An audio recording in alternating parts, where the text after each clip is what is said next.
Starting with the name of Allah, the most merciful and gracious. This is Muhammad Rizwan, registered nursing officer, district headquarter hospital Banno and visiting lecturer, government college of nursing बन्नो।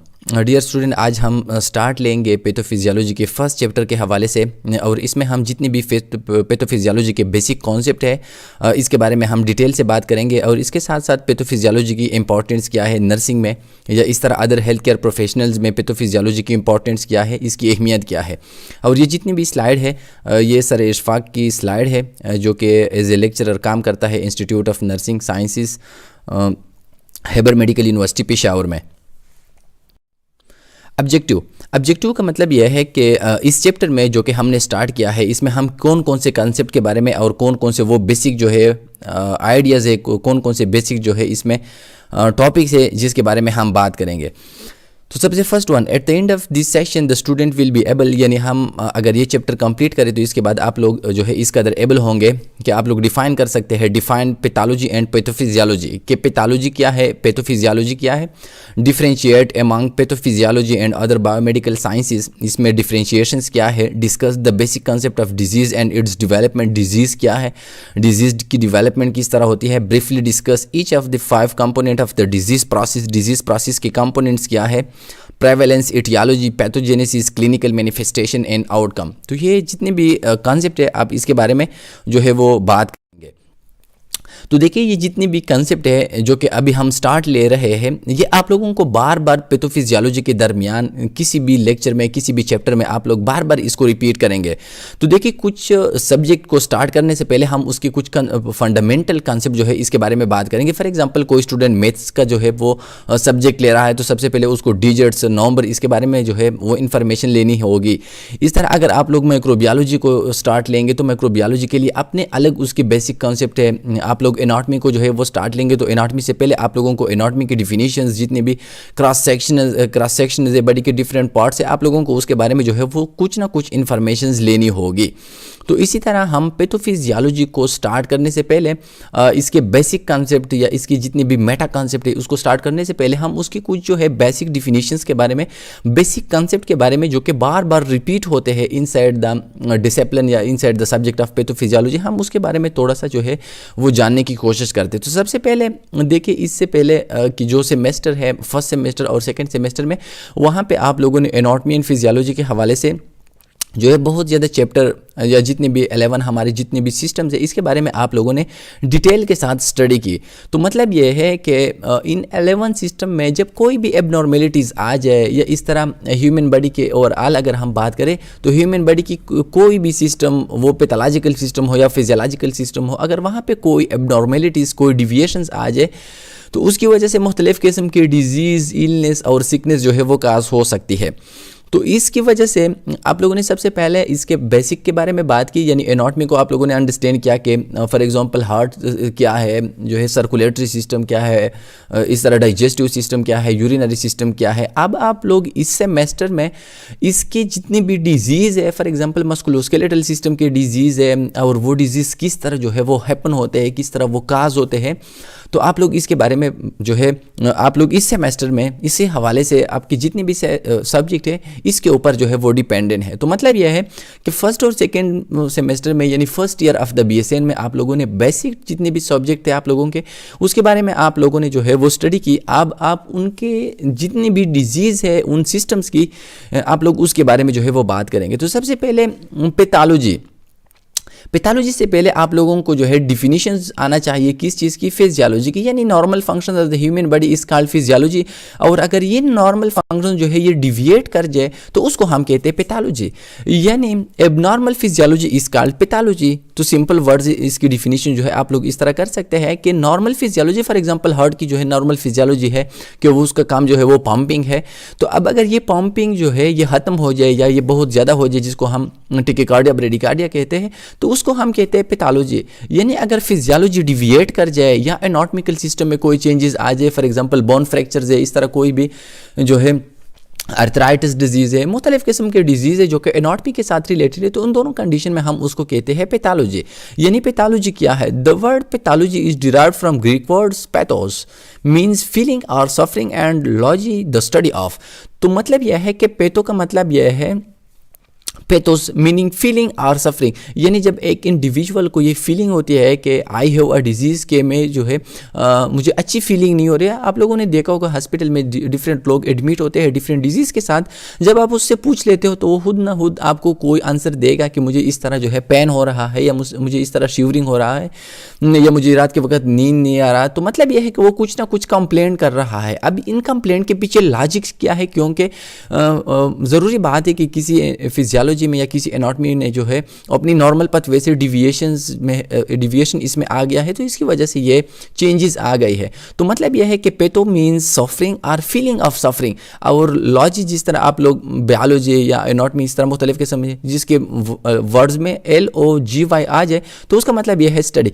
यानी pathology का मतलब यह है कि वो यानी pathology ये Greek words है और इसका मतलब यह है फीलिंग और सफरिंग, या इसका मतलब यह है एबनॉर्मल फिजियोलॉजी या the study of disease is called pathology. तो मुख्तलिफ किस्म के इसके डिफिनीशंस है। The scientific study of disease is called pathology, यानी अगर आप डिजीज़ के बारे फॉर एग्जांपल टाइफाइड के बारे में आप बात कर रहे हैं, मलेरिया के बारे में आप बात करें, कैंसर के बारे में आप बात कर रहे हैं, तो इसकी रीजंस क्या है, यानी साइंटिफिक स्टडी ऑफ डिजीज़, यानी डिजीज़ की लॉजिक क्या है, डिजीज़ किस तरह काज होती है, डिजीज़ की मैनिफेस्टेशंस क्या है, डिजीज़ के किस तरह साइन सिम्टम्स अपीयर होना स्टार्ट होते हैं, कौन सा सिस्टम डिजीज़ से इफेक्ट हो सकता है एक स्पेसिफिक डिजीज़ से, तो उसको हम कहते हैं pathology. Pathology deal with the study of the structure and functions changes in cell tissues and organ of the body that cause are caused by disease। तो मतलब यह है कि पैथोलॉजी में जिस तरह मैंने आप लोगों के साथ एक्सप्लेन की कि पैथोलॉजी में डिविएशंस आ जाती है, यानी चेंजेस आ जाती है ह्यूमन बॉडी की नॉर्मल फंक्शंस में या ह्यूमन बॉडी के स्ट्रक्चर में। यानी मतलब यह है कि स्ट्रक्चर जैसा कि आप लोगों को पता है कि एनाटॉमी के साथ इसका रिलेशन है, यानी स्ट्रक्चर जो है ह्यूमन बॉडी की स्ट्रक्चर की स्टडी को हम एनाटॉमी कहते हैं। तो मतलब यह कि अगर एनाटॉमी में कोई प्रॉब्लम्स हो तो उसको भी हम पैथोलॉजी कह सकते हैं। और इस तरह अगर फंक्शंस चेंजेस है, फॉर एग्जांपल मसल ने अपना काम छोड़ कर दिया कंस्ट्रिक्शन और रिलैक्सेशन, तो उसको हम कहते हैं पैथोलॉजी। यानी स्ट्रक्चर या फंक्शन इस तरह भी आप लोग कह सकते हैं कि एनाटॉमी या फिजियोलॉजी में अगर डिविएशंस आ जाए तो उसको हम कहते हैं पैथोलॉजी। और ये चेंजेस एक सिंगल सेल में भी आ सकता है, ये टिश्यूज में भी आ सकते हैं और ये ऑर्गन में भी आ सकती है, जिसकी वजह से डिजीज़ काज होती है या इसकी वजह से जो है वो मुख्तलिफ किस्म के बॉडी के सिस्टम जो है इससे अफेक्ट हो सकते हैं, तो उसको हम कहते हैं पैथोलॉजी। यानी पैथोलॉजी सिंपल मतलब यह है कि अगर ह्यूमन बॉडी के स्ट्रक्चर्स में चेंजेस आ जाए या फंक्शन में चेंजेस आ जाए तो उस चेंजेस को हम कहते हैं पैथोलॉजी। यानी उस की स्टडी को अगर आप साइंटिफिकली देख ले तो उसको हम कहते हैं pathology. Physiology deals with the functions of the human body. Human body की जो फंक्शंस है, जितनी भी हमारी 11 मेजर वाइटल सिस्टम है उसकी फंक्शंस को, यानी जो भी सिस्टम है, फॉर एग्जांपल अगर हम रिस्पायरेटरी सिस्टम की बात करें तो उसकी का काम क्या है, ऑक्सीजनेशन। तो अब ये ऑक्सीजनेशन किस तरह हो सकता है, किस तरह डिफ्यूजन और इस तरह जो है वो ऑक्सीजन चला जाता है इनसाइड द ब्लड, तो इस स्टडी को हम कहते हैं फिजियोलॉजी। और अगर हम ह्यूमन बॉडी के एनाटॉमी को स्टडी करना चाहते हैं कि बोन्स क्या है, बोन के अंदर कौन कौन से कंपोनेंट्स हैं, तो उसको हम कहते हैं एनाटॉमी।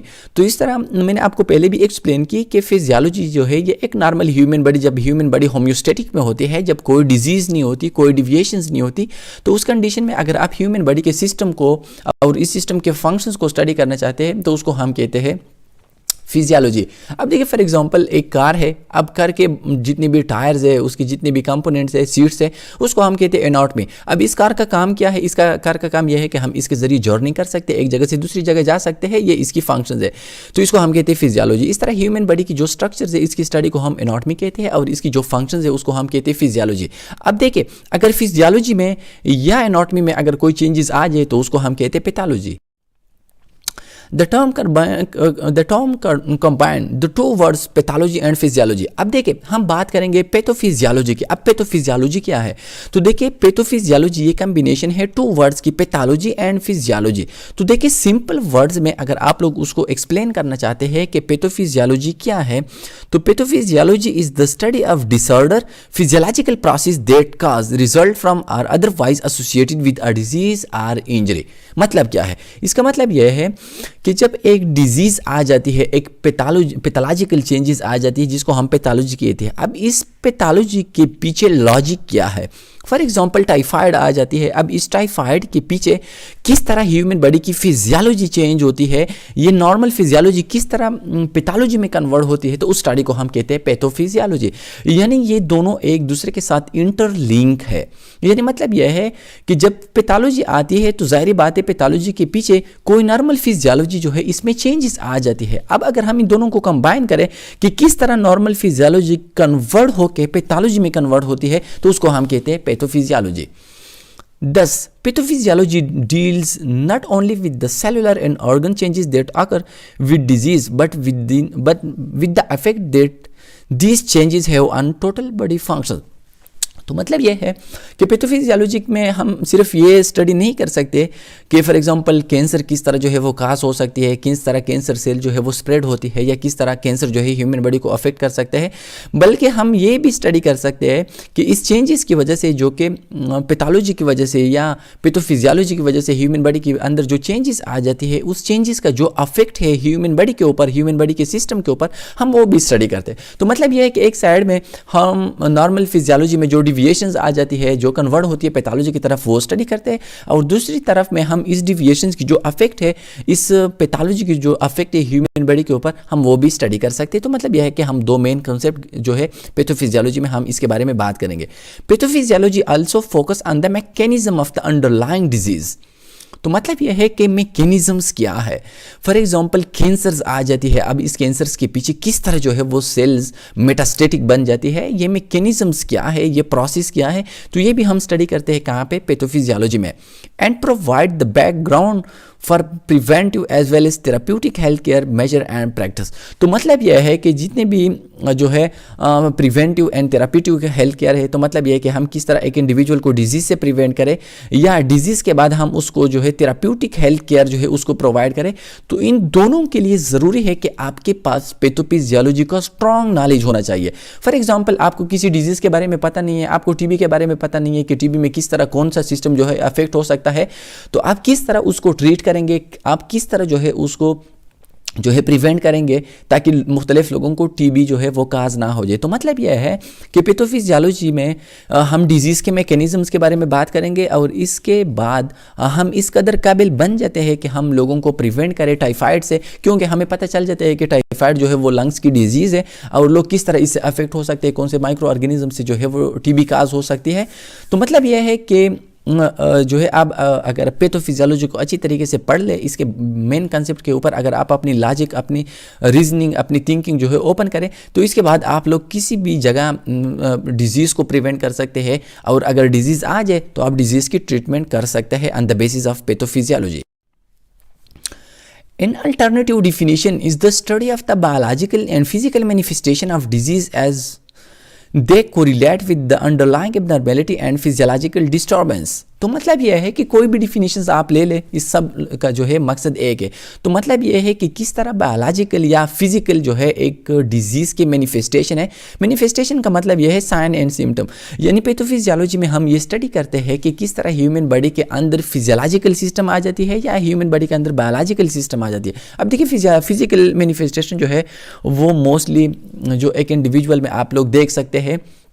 फॉर एग्जांपल एक बंदे की एम्पुटेशन हो गई, एक बंदे का जो है वो विजन लॉस हो गया, उसकी जो हियरिंग है वो लॉस हो गई। तो मतलब यह है कि या इसमें जो है वो बायोलॉजिकल चेंजेस आ जाती है सेल के अंदर, या इसमें फिजिकल जो है वो चेंजेस आ सकती है जो कि डिजीज़ के साथ रिलेट है। तो इसके पीछे जो लॉजिक है, इस एबनॉर्मेलिटी के पीछे जो लॉजिक है, इस फिजियोलॉजिकल डिस्टर्बेंस के पीछे जो लॉजिक है, उसको हम पढ़ेंगे पैथोफिजियोलॉजी में। फॉर एग्जांपल एक बंदे की विजन लॉस हो गई, अब इस विजन की लॉस की वजह से जो है कौन कौन से चेंजेस ह्यूमन बॉडी के अंदर आ जाती है, हम उसको भी पढ़ेंगे, और हम ये भी पढ़ेंगे कि ये विजन किस तरह जो है वो लॉस हो गया, इसके मैकेनिज्म्स क्या है। तो हम इसके बारे में भी बात करेंगे पैथोफिजियोलॉजी में। दूसरा कंसेप्ट है माइक्रोबायोलॉजी।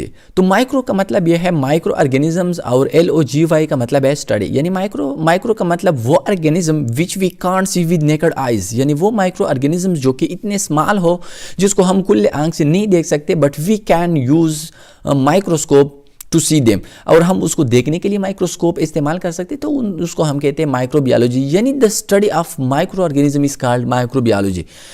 अब देखिए ये भी एक ग्रीक वर्ड्स है। Greek words micro mean small, bios life and logy study, यानी मतलब यह है कि स्मॉल लिविंग बॉडी। अगर हम स्मॉल लिविंग बॉडी को स्टडी करते हैं तो उसको हम कहते हैं microbiology. It is the study of micro organisms which are defined as any living organism that is either a single cell unicellular, a cell cluster or has no cell at all acellular। तो मतलब यह है कि कोई भी आपसे पूछ सकता है कि माइक्रो ऑर्गेनिज्म मतलब यह है कि माइक्रो ऑर्गेनिजम्स क्या है। तो मतलब यह है कि माइक्रो ऑर्गेनिजम्स या तो सिंगल सेल ऑर्गेनिजम्स है जिसको हम कहते हैं यूनिसेलुलर, या ये क्लस्टर टाइप्स की होती है, या ये एसेलुलर होते हैं। मतलब यह है कि इसके सेल्स के अंदर, जिस तरह हम वायरस की बात करेंगे तो कुछ जगहों पे हम वायरस को एसेलुलर कंसीडर करते हैं क्योंकि लिविंग सेल के लिए जो बुनियादी कंपोनेंट है वो उसमें प्रेजेंट नहीं है एज ए होल। तो मतलब यह है कि माइक्रो ऑर्गेनिजम्स में हम उन ऑर्गेनिजम्स के बारे में बात करेंगे, उस लिविंग थिंग के बारे में बात करेंगे जिसको हम नेकेड आई से नहीं देखते, but we can use electron microscope. These include eukaryotics as well, such as fungi and prokaryotics। Eukaryotics का मतलब यह है कि ट्रू, यानी जिसमें ट्रू सेल जो है न्यूक्लियस मौजूद होते तो उसको हम कहते हैं यू, और प्रो का मतलब यह है कि जिसमें ट्रू न्यूक्लियस अवेलेबल नहीं होता। तो मतलब यह है कि माइक्रो ऑर्गेनिजम्स में कुछ यूकैरियोटिक्स है और कुछ प्रोकैरियोटिक्स है। Viruses and prions thought not strictly classed as living organism are also studies. तो मतलब यह है कि माइक्रोबियोलॉजी में हम कुछ जो वायरसेस या प्रोयॉन्स के बारे में बात करेंगे, ये माइक्रो ऑर्गेनिजम्स है। तो देखिए इसमें जो है एक लिविंग ऑर्गेनिजम्स की जितनी भी बुनियादी खसूसियात है, उसकी जितनी भी बेसिक कंपोनेंट है, बेसिक इसकी जितनी भी ऑर्गेनील्स है, सेल की डिफरेंट पार्ट है, ये ऐसे होल इसमें अवेलेबल नहीं है। लेकिन चूंकि उसकी कुछ एबिलिटीज़, कुछ कैरेक्टरिस्टिक वो को रिलेट करती है लिविंग थिंग्स के साथ, तो इसलिए हम उसको भी जो है माइक्रोबियोलॉजी में हम स्टडी कर सकते हैं। Microbiology is a broad term. Microbiology is a broad terms which include virology, mycology, parasitology, bacteriology, immunology and other branches। तो मतलब यह है कि इसके बारे में आप लोगों ने डिटेल के साथ जो है बात की है माइक्रोबियोलॉजी में। फर्स्ट सेमेस्टर में माइक्रोबियोलॉजी के फिर डिफरेंट जो है, अगर आप वायरस को स्टडी करते हो तो उसको हमको तो वायरोलॉजी, अगर आप फंजाई को स्टडी करते तो माइकोलॉजी, पैरासाइटोलॉजी। जो मतलब यह है कि इसकी डिफरेंट सब ब्रांचेज है। Microbiology deals with isolation and identification of infectious agents such as bacteria, viruses, fungi and parasites that cause disease. तो मतलब यह है कि माइक्रोबियोलॉजी में हम आइसोलेट करते हैं मुख्तलिफ किस्म के माइक्रो ऑर्गेनिजम्स को और इसको आइडेंटिफाई कर सकते हैं कि ये माइक्रो ऑर्गेनिजम्स किस तरह डिजीज़ को जो है वो काज कर सकती है। तो इनमें हम बैक्टीरिया को भी स्टडी कर सकते हैं, वायरसेस को, फंजाई को, या डिफरेंट टाइप ऑफ पैरासाइट्स को हम इनसाइड द डिसिप्लिन और inside the field of microbiology हम उसको स्टडी कर सकते हैं। Specimens such as urine, feces and swabs are examined to identify pathogen to select the appropriate treatment. और इस माइक्रोबियोलॉजी में अगर हम एक माइक्रो ऑर्गेनिज्म को या आइसोलेट करते हैं या हम उसको स्टडी करते हैं इलेक्ट्रॉन माइक्रोस्कोप के लिए, तो हम उसके लिए या यूरिन इस्तेमाल कर सकते हैं, जिस तरह आप यूरिन आर देखते हो, यूरिन जो है रूटीन एनालिसिस, इस तरह फीसिस जो है स्टूल एनालिसिस करते हैं, स्वाब हम यूज़ कर लेते हैं, मुख्तलिफ किस्म की वर्ड्स है। तो मतलब यह है कि इन जो है सोर्स के जरिए, इन प्रोसेस के जरिए हम माइक्रो ऑर्गेनिजम्स को जो है वो स्टडी कर सकते हैं माइक्रोस्कोप के जरिए। हेमाटोलॉजी, हेमाटोलॉजी क्या है? हेमा का मतलब यह है ब्लड, लॉजी का मतलब यह है study. From the Greek words Hema means blood, logy means study. यानी मतलब यह है कि ब्लड के डिफरेंट कंपोनेंट और ब्लड की जितनी भी डिजीज़ है उसके बारे में अगर हम स्टडी करते हैं तो उसको हम कहते हैं हेमाटोलॉजी। और जो बंदा उसको स्टडी कर सकता है या उसमें जो है वो स्पेशलिस्ट बन जाए तो उसको हम कहते हैं हेमाटोलॉजिस्ट। यानी आप लोग देख सकते हैं थैलेसीमिया है, सिकल सेल एनीमिया से, different type of blood disorder है। अब ये डिसऑर्डर किस तरह काज हो सकती है, इसके लिए कौन सा जो है मैकेनिज्म है, इसके कजेशन के लिए कौन रिस्पॉन्सिबल है, तो अगर आप उनको स्टडी करते तो उस ब्रांच को हम कहते हैं हेमाटोलॉजी। तो ये देखिए ये ब्रांचेस है, डिफरेंट ब्रांचेस है जिसको हम स्टडी करते हैं। तो मतलब यह है कि ये जितनी भी कॉन्सेप्ट है ये आप लोगों के सामने इसलिए जो है एक्सप्लेन की जा रही है ताकि आपको पैथोफिजियोलॉजी में अगर ये कॉन्सेप्ट आ जाए तो आप लोगों को पहले इसके बारे में कुछ ना कुछ इंफॉर्मेशन जो है आपके जहन में होगी। Haematology is the branch of medical sciences that is concern with the study of blood. यानी ब्लड में आरबीसीज क्या है, डब्ल्यूबीसीज क्या है, मुख्तलिफ़ किस्म के ब्लड के जितने भी पार्ट्स है, प्लाज्मा क्या है, इनके डिजीज़ जो है क्या है, तो इसके बारे में अगर आप डिजीज़ का जो है वो स्टडी कर सकते हैं तो आप उसको जो है इस ब्रांच को आप कहते हैं haematology. The laboratory work that goes into the study of blood frequently performed by a medical technologies to identify pathogenic agent which cause disease। तो देखिए इसके लिए लेबोरेटरी वर्क भी की जाती है जिसको हम कहते हैं हेमाटोलॉजिस्ट। ये मुख्तलिफ़ किस्म के ब्लड के जितने भी सैंपल्स है उसको स्टडी करते हैं और इसके अंदर अगर कोई माइक्रो ऑर्गेनिजम्स है तो वो उसको आइडेंटिफाई कर सकते हैं। Immunology, immunology is a combination of two words, LOGY का मतलब है स्टडी, इम्यूनोलॉजी, इम्यूनो का मतलब यह है immunity. It is the branch of microbiology that cover the study of all aspect of the immune system in all organism. ये एक सब ब्रांच है माइक्रोबायोलॉजी के और इसमें हम ये पढ़ते हैं कि ह्यूमन बॉडी की इम्यून सिस्टम किस तरह काम करती है against different type of micro organism. यानी मतलब यह है कि मुख्तलिफ़ किस्म के माइक्रो ऑर्गेनिजम्स के लिए ह्यूमन सिस्टम किस तरह जो है वो अपनी रेजिस्टेंट पेश कर सकती है, जो कि इम्यून सिस्टम है। इम्यून सिस्टम में मुख्तलिफ़ किस्म के पार्ट्स है, first line of immune system, second, third line, तो इसमें मुख्तलिफ़ किस्म के सेल्स है, मुख्तलिफ़ किस्म के बॉडी पार्ट्स है। अब देखिए इम्यूनिटी किस तरह डिवेलप होती है और इम्यूनिटी जब वीक हो जाए, जिसको हम कहते हैं ऑटो इम्यून डिसऑर्डर, या कुछ जगहों पे अपने बॉडी सेल जो इम्यून सिस्टम के पार्ट है वो ह्यूमन बॉडी के ऊपर जो है अटैक कर सकते हैं। तो मुख्तलिफ किस्म की डिजीज़ है, कुछ हाइपर सेंसिटिविटी इम्यून डिसऑर्डर है, तो इन सब के बारे में अगर आप जो है स्टडी करते हैं तो उस ब्रांच को हम कहते हैं immunology. It deals with the physiological functions of the immune system in state of both health and disease। तो मतलब यह है कि हेल्थ की स्टेट में और डिजीज़ के स्टेट में इम्यून सिस्टम का रोल क्या है, अगर हम उसको स्टडी करते हैं तो उस ब्रांच को हम कहते हैं इम्यूनोलॉजी। यानी फॉर एग्जांपल एक बंदा हेल्थी है तो किस तरह वो हेल्थी रहता है, उसका इम्यून सिस्टम किस तरह काम करता है, या अगर एक बंदा जो है वो बीमार हो जाए तो उस दौरान इम्यून सिस्टम कितना कमज़ोर होता है या इम्यून सिस्टम का रोल क्या है। तो इसके मुख्तलिफ टाइप्स है। डिजीज़ एबनॉर्मेलिटीज़ में the result of either under activity, जिसको हम कहते हैं ऑटो इम्यूनोडिफिशियंसी, यानी जिस तरह एड्स है, आप लोग ह्यूमन इम्यूनोडिफिशियंसी सिंड्रोम आप लोगों ने स्टडी किया होगा, या आप लोग जो है AHN में आप लोग इसके बारे में बात करेंगे। तो कुछ जगहों पे इम्यूनिटी वीक होती है तो उसको हम कहते हैं, उस कंडीशन को ऑटो डिफिशियंसी, या कुछ जगहों पे ओवर एक्टिवेट होती है जिसको हम कहते हैं ऑटो इम्यूनिटी। यानी कुछ जगहों पे इम्यून सिस्टम के जो पार्ट्स है वो ओवर एक्टिवेट होती है और अपने सेल्स के ऊपर जो है वो अटैक कर सकती है, और इसकी and allergy and hyper sensitivity of the immune system, और इसको हम या एलर्जी कहते हैं या उसको हम हाइपर सेंसिटिविटी रिएक्शंस हम उसको कह सकते हैं, जिस तरह एनाफाइलेक्टिक रिएक्शंस है।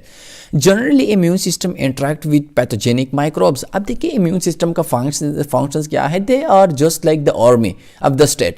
एक स्टेट की या एक रियासत की जो आर्मी होती है जो अपनी कंट्री की प्रोटेक्शंस करता है आउटसाइड आर्मी से, आउटसाइड इंटरफेरेंस है, इस तरह ह्यूमन बॉडी की जो इम्यून सिस्टम है ये ह्यूमन बॉडी की नेचुरल जो है एक प्रोटेक्टिव मैकेनिज्म है जिसके ज़रिए ह्यूमन बॉडी की प्रोटेक्शंस की जाती है from different type of disease causing micro organisms.